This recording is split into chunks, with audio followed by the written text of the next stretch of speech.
Nə yatıbsan Azərbaycan? Səslə Babək özü gəlsin. Koroğlu ensin qayadan, götürsün Eyvazı gəlsin.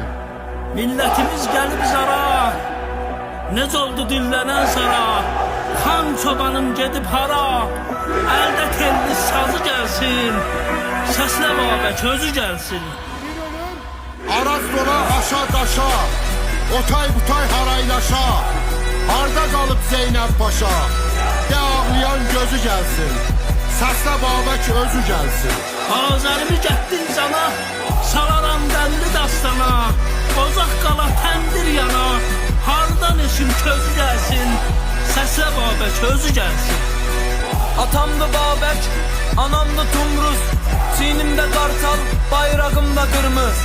Qurtlar dərəsi, bura Türkün mərəsi, Bakirlər yurdu, Səttarxanın qələsi.